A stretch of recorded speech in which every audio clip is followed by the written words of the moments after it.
when you're in business a while, you have a lot of things to leverage. You have case studies. You can say things like, typically our clients see a 12-point X return on investment. How would you assess? Oh, this is Ari's question. How would you assess quoting for a client? Oh wait, hold up, not that one yet, Ari. Considering the fast-paced nature of tech, what kind of advice do you have for new business owners getting their bearings in the industry when they don't have the case studies to leverage? I know we kind of talked about this in piecemeal throughout our conversation, but how would you specifically, like sales, how would you go out in terms of selling yourself as somebody brand new to somebody you want to work with? Well, so one of the things that I did when I very first started in 2015 with this was first Wix had something that they don't have now, unfortunately, which is they had classes that you took and you got certified, and so you could call yourself somebody who's certified. You can now, I don't know all the rules for partners, but become a partner with Wix. So you can say I'm a certified partner. That adds Mm. legitimacy, right? Um, you can go on to freelancing sites like Upwork, and don't you don't want to be too cheap though. If you're brand new, um, there's always this feeling like if I charge too much, the potential client is going to turn me down because I can't afford it. My advice is if they're not willing to pay you a what you consider to be a reasonable fee, then you're going to have problems with them in the first place. Having also there's nothing that stops somebody from creating case studies and making up their websites. I mean, you know, if you've never sold an Editor X website, nothing stops you from making a website for a pretend company in Editor X and showing what you're capable of. Or for that Nice. matter, creating the website for your own business in Editor X. And then you All have, right. Yeah. I'm sorry. No, no, go. Keep going. Keep going. Well, so when you do things like that, then you have to then you have to listen to the potential customer, ask them leading questions, and listen to them. You know, people tend to want to explain how to do something, right? You ask them, well, what's this website going to do? Well, I want to have you put my T-shirts on the store, and I want you to create these coupons, and I want the coupon to be sent by email. No, no, no. That's not really what you want.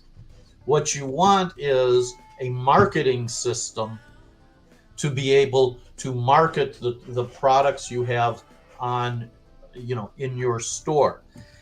Half the time when we talk to people about Wix stores, I mean, they don't know the difference between products and variants. So you have to educate them. And educating them, when you can go to a client and say, you don't have 15 different t-shirts, you have one t-shirt in 15 different colors. That's one product, 15 variants, and explain that to them. They're like, oh, you're right. Now you become kind of a thought leader, right? We always ask, in the case of e-commerce, how are you going to satisfy fulfillment? Because they don't think about that. They think, I'm going to put something on the internet. It's going to be seen by 100 million people. Everybody wants it. They're going to pay a lot of money for it. And they don't even think about how are they going to get that item to the person who's paid for it. And when you start talking to them about it, do you have to collect taxes? Do you have to collect taxes on shipping? There are some states that you have to pay taxes on whatever you charge for shipping. How are you going to charge for shipping? You know, if you're going to charge, if you have a product that's just physically heavy, right? Yeah. And you're charging by weight, and it costs $10 to ship a $7 item, no one's buying it. So you got to be thinking of how would you do that, and when the client isn't already talking about that, it's time to ask those questions. One, gives you an idea of how much they understand their own business.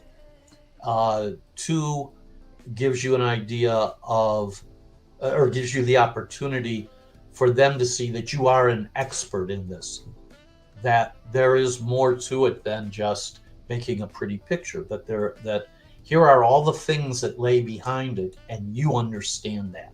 Because that's what, at the end of the day, that's really what's going to get them to buy from you, is that they believe that you understand all the nuances that they do not. Yeah, that's well put, Dave. I think to kind of bullet point what you mentioned here, it's like the leverage, as somebody new, you want to find leverage that you can actually utilize to be like, hey, I am a certifiable, or I really know, I know my shit in this arena. Here's what tells you that. So you mentioned the Wix partners, certifications, things like that, or even better, like actually having work that whether you've made up actually shows what you're capable of. I think those are two really big things that you can leverage as somebody who's new to get new clients. Have certifications, have partnerships with brands like Wix, and I think that even goes into I know Ari's in the chat here, but I know there's a couple people in our community as well that leverage being a Wix partner and their marketplace. Just like you were saying, you could be on Upwork. And even if you're on Upwork or on the Wix marketplace, you can't just sit there like Dave was referring to earlier. You actually still have to do sales. You have to go out.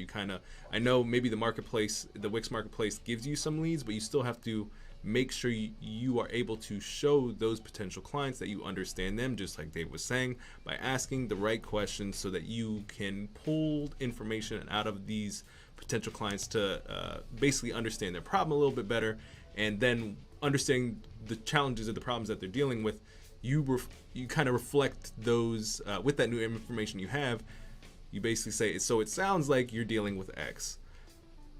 You don't need, and even because sometimes people come to us, like David was saying, they want something specific without really telling you the problem. They're like, oh, we want you to do blank. But when you start asking about the problem, you're like, oh, so you're dealing with this sort of marketing issue, like the example Dave was talking about earlier. And they'll be like, yes. And you're like, great. So it sounds like to me you're having this marketing issue.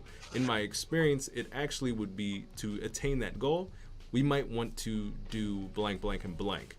So you might actually be able to help them a little bit easier. And through all that questioning, helping you understand their business better, when you spit back to them the words that they gave you with how you know to solve the problem better, they'll be like, oh, not only did they listen, but they also have might even more cost-effective way and more efficient way of helping us get over our challenge hump. So, all right.